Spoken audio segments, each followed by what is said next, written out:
Betul sekali. Nah langsung aja nih Margaret, kita langsung masuk ke sesi selanjutnya. Masih dari IDEA ya? Masih dari IDEA. Kita akan mendengarkan presentasi IDEA dari Bapak Jerry Hadi Projo selaku Video Department Manager Kompas.com. Waktu dan tempat kami persilahkan.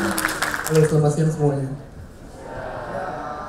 Nama saya Jerry, saya dari Kompas.com Video. Yang bagus-bagus tadi udah disampaikan sama Mas Bimo semua ya. Jadi kita dari Kompas.com mungkin untuk menyampaikan sesuatu yang sifatnya lebih apa yang sudah kita lakukan selama ini gitu. Apa yang suatu model yang sudah kita lakukan sejauh ini dan kita mau nge-share ke kalian semua, kurang lebih begitu. Next. Ya, pertama-tama kalau semua tahu Kompas.com kan ya? Ya, kalau misalnya ngomongin Kompas.com gitu, yang kebayang apa? Berita ya? Ya, coba next. Ya, berita lah ya. Pasti model-model kayak gini belakangan lagi rame, papa minta saham dan segala macamnya gitu kan ya. Ya pasti wajar lah, kita Kompas, brand Kompas sendiri udah ada 50 tahun dan memang dari dulu image-nya sangat kental dengan yang namanya berita. Jadi ya memang wajar. Nah, tapi next. Kalau ngomongin Kompas.com Video, yang kebayang kira-kira apa? Berita juga ya? Ya, next. Ya mungkin banyak yang menyamakan Kompas.com Video mungkin sama dengan Kompas TV gitu ya. Ada nggak yang berpikir seperti itu? Ya, kurang lebih begitu ya. Tapi kenyataannya nggak begitu. Kompas.com Video dan Kompas TV itu adalah dua entitas yang sangat berbeda. Kita memang satu grup tapi benar-benar beda. TV ya TV, .com ya .com. Nah, apa yang kita bikin di Kompas.com Video itu juga berbeda dengan apa yang kita bikin di Kompas TV. Next, kita menyadari bahwa apa yang disebut dengan web video dengan apa yang dibuat di TV itu adalah hal yang sangat-sangat berbeda gitu. Tidak melulu apa yang dikerjakan di TV kita upload di internet itu bisa work. Yang ada di internet udah jelas nggak mungkin works di TV gitu kan. Tapi yang dari TV ke video, dari TV masuk ke web video itu juga belum tentu works. Buktinya ada next. Ada di ini adalah top 10 YouTube video paling populer di Indonesia tahun 2015. Coba next. Dari 10 cuma ada 2 konten yang populer itu diangkat dari TV, which is adalah X Factor. Sisanya adalah konten-konten yang dibuat khusus untuk internet. Dan kebanyakan adalah konten-konten yang bisa dilihat situ lah konten-konten yang lucu atau mungkin di situ ada nyelip satu konten yang lain. Tapi intinya adalah semua itu adalah konten-konten yang memang dibuat untuk internet dan bukan untuk TV gitu. Next. Nah, pertanyaannya kan berarti video seperti apa gitu kan yang cocok di internet gitu kan. Itu juga pertanyaan kita waktu pertama kali tim video Kompas.com ini dibentuk. Kita mau bikin video yang seperti apa gitu.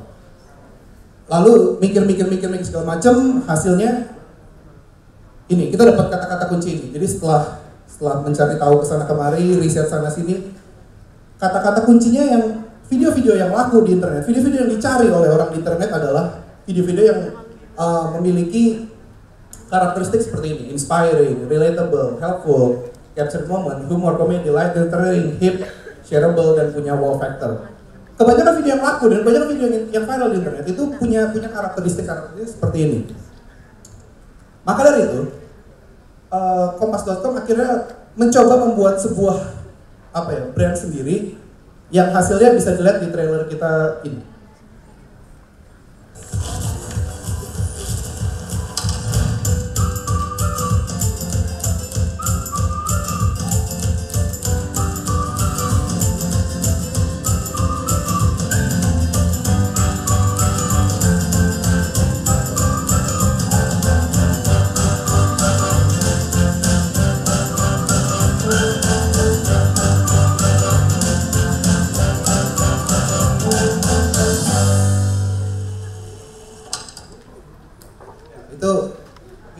Itu apa yang kita kerjakan di Kompas.com Video. Jadi kalau dilihat sekilas kan nggak kompas banget gitu ya. Karena memang kita nggak bikin kompas.com video ini dengan audiens kompas.com pada umumnya gitu. Kita menyadari juga bahwa penonton video online di internet itu rata-rata lebih muda. Jadi kita juga bukan berusaha membuat sebuah video yang sifatnya lebih hip, lebih muda, lebih nyambung lah ke anak-anak muda lah. Next. Ini model-model video yang kita buat. Kita bikin video-video sketsa, kita bikin video-video tutorial, kita bikin video infografik, dan kita bikin video explainer.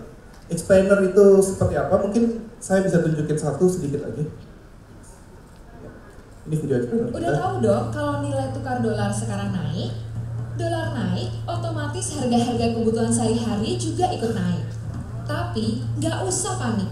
Keterpurukan ekonomi Indonesia seperti di tahun 1998 nggak akan terjadi lagi. Karena sebenarnya dampak kenaikan nilai tukar dolar ke kita itu nggak segitu besarnya loh. Kenapa? Sebelum kami kasih tahu kenapa, ada baiknya kita runut masalah ini dari awal. Siap ngedengerin? Oke, semua ini berawal dari tahun 2008. Pada tahun itu, nggak ada satu orang pun yang memprediksi kalau perekonomian Amerika akan terpuruk, termasuk dukun sekalipun. Tapi, kenyataannya, pada tahun itu, perekonomian Amerika jatuh. Untuk mengatasi masalah ini, pemerintah Amerika dengan bantuan Bank Sentral Amerika atau Federal Reserve mencetak dolar sebanyak mungkin dengan tujuan menggenjot perekonomian dalam negeri. Dan cara yang dilakukan Amerika ternyata berhasil. Dolar yang dicetak kemudian tersebar ke negara-negara berkembang lewat transaksi para investor di pasar finansial seperti saham, obligasi, dan sebagainya. Banyaknya dolar yang beredar di pasar internasional otomatis mengangkat lagi nilai dolar. Nilai dolar naik, perekonomian Amerika pun perlahan membaik. Karena perekonomian Amerika sudah stabil, Bank Sentral Amerika jadi kurang kerjaan. Mungkin karena itu, Bank Sentral Amerika mikir buat balikin dolar lagi ke Amerika biar ada kerjaan. Dan akhirnya di pertengahan tahun 2015 ini, Bank Sentral Amerika berencana buat naikin suku bunga di Amerika. Rencana ini ngebuat para investor jadi labil kayak ABG. Padahal ini belum resmi.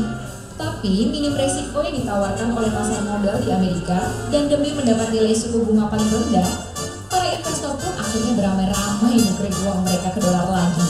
Akibatnya, nilai tukar mata uang di negara-negara berkembang, salah satunya Indonesia, terjun bebas.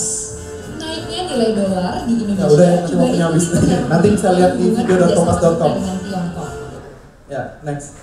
Ya, kurang lebih kayak gitu loh yang kita kerjain.